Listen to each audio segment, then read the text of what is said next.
ونصلي على رسول الكريم اما بعد فاعوذ بالله من الشیطان الرجیم.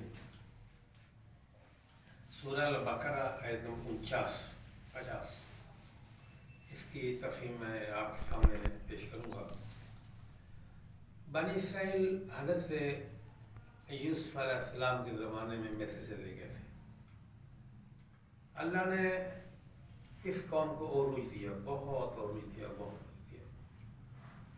سینکڑوں سال بنی اسرائیل کی حکومت مصر میں قائم رہی.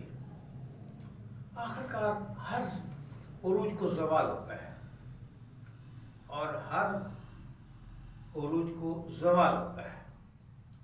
حضرت عمر بن عبدالعزیز فرماتے ہیں کہ قید نعمت بشکر، تم نعمتوں کو قید کر لو اللہ کا شکر ادا کر کے.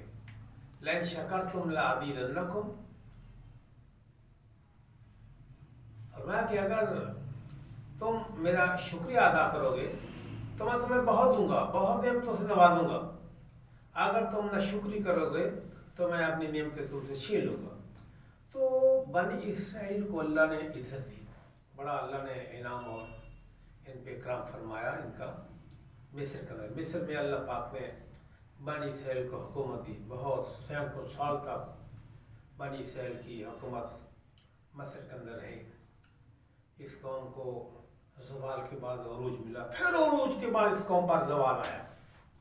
جس وقت نافرمانیاں کی، اللہ کے احکام کو نہ مانا، انبیاء علیہ السلام کو ناحق مارا، قتل کیا، ظلم و ستم کیے اللہ کی زمین پر، پھر اللہ تعالیٰ نے ان کے عروج کو زوال میں بدل دیا اور اس قوم کو قوم فرعون کا غلام بنا دیا. اور اتنی پستی دی اللہ فرماتے ہوئے نجیناکم من آل فرعون یسومونکم سوء العذاب. فرمایا تم میری نعمتوں کو یاد کرو جب تم غلام بن چکے تھے، غلامی کی زندگی کو تم نے بطیب نفس قبول کر لیا تھا، تو ہم نے تم کو آل فرعون سے نجات دی، غلامی سے تم کو چھٹکارا دیا. فرمایا وہ تمہیں طرح طرح کے عذاب، طرح طرح کی تکلیفوں میں مبتلا رکھتے تھے. تمہارے بیٹے کو تمہاری آنکھوں کے سامنے ذبح کرتے تھے، تمہاری بیٹیوں کو رسوا کرتے تھے، تمہاری بیٹیوں کو انہوں نے اپنی لونڈیاں بنایا ہوا تھا. تمہارے اوپر کی جسمانی طور پر بھی حکمرانی تھی اور ذہنی طور پر بھی تم ان کے غلام بن چکے تھے. تم رسوا ہو چکے تھے، پریشان ہو چکے تھے. وَفِي ذَلِكُمْ بَلَاءٌ مِّن رَبِّكُمْ عَظِيمٌ، اس میں تمہارے رب کی طرف سے بہت بڑی آزمائش تھی. اللہ فرماتا ہے تم اس وقت کو یاد کرو جب میں نے تم کو فرعون سے اور آل فرعون سے تم کو نجات دی. فرمایا تمہارے بیٹوں کو وہ ذبح کر ڈالتے تھے، تمہاری بیٹیوں کو وہ رسوا کرتے تھے. مدتیں تم نے اس غلامی میں زندگی بسر کی، مدتوں تک تم اپنی غلامی پہ آنسو بہاتے رہے. تمہیں اپنی غلامی کا احساس بھی نہیں تھا. تم نے ہنسی خوشی اپنی غلامی کو قبول کر لیا تھا.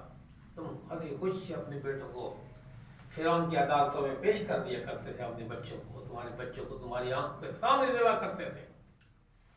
ایک وقت تک انہوں نے یہ وقت ٹائم گزارا. فرمایا کہ پھر اس نعمت کو یاد کرو جب حضرت موسیٰ علیہ السلام تمہیں لے کر وہاں سے مصر سے نکلے میدان طی کی طرف. آگے سمندر تھا. فرمایا کہ جیسا تم نے سمندر کو دیکھ کر تم پریشان ہوئے، اب کیا بنے گا؟ پیچھے فرعون اور فرعون کے لشکر، فرعون کی فوجیں پیچھے آ رہی ہیں، ظالم صفاق ہمارے پیچھے ہیں، ہمارے ساتھ بچیاں ہیں، بچے ہیں، اور ہم کیا کریں گے؟ وہ مسلح اور تم غیر مسلح تھے، تم کمزور ناتواں تھے. ان کے ساتھ جوان فوجی، جوان لوگ گھوڑوں کے سوار کرو فرق ساتھ تمہارے پیچھے آ رہے ہیں، اور تم کبھی ان کی طرف دیکھتے ہو، کبھی جناب موسیٰ علیہ السلام کی طرف دیکھتے ہو. اس پریشانی کے اظہار کرتے ہو کہ ہم کیا کریں گے. اللہ فرماتا ہے کہ جس وقت آگے سمندر آیا، فرمایا فَرَقْنَا بِكُمُ الْبَحْرَ، ہم نے تمہارے ساتھ سمندر کو الگ الگ کر دیا، بالکل پھاڑ دیے، راستے بنا دیے سمندر میں. اور جتنے قبائل سے اللہ نے اتنے سمندر میں گزرنے کے لیے رستے بنا دیے اور فرمایا کہ وَأَغْرَقْنَا آلَ فِرْعَوْنَ، اور آل فرعون کو تمہاری آنکھوں کے سامنے غرق کیا، تم سمندر میں داخل ہو گئے، تم گزر رہے تھے خشک راست ہوتی ہے۔ اللہ کا کس قدر اوپر کرم تھا، کس قدر اللہ نے تم پہ رحم کیا، تم ایک دوسرے کو دیکھ رہے تھے، ہنسی خوشی سمندر عبور کر رہے تھے، اور فرمایا پھر اللہ نے تمہارے سامنے فرعون کو کتنی بدترین سزا دی، وہاں تم تنظر تم دیکھ رہے۔ دیکھو جیسے آج فرعون پر عذاب آیا، فرعون کو اللہ کے عذاب نے پکڑ لیا ہے، کل تمہارے ساتھ بھی یوں انجام ہوگا تمہارا، اگر تم نے اللہ اور اس کے رسول کو نہ مانا۔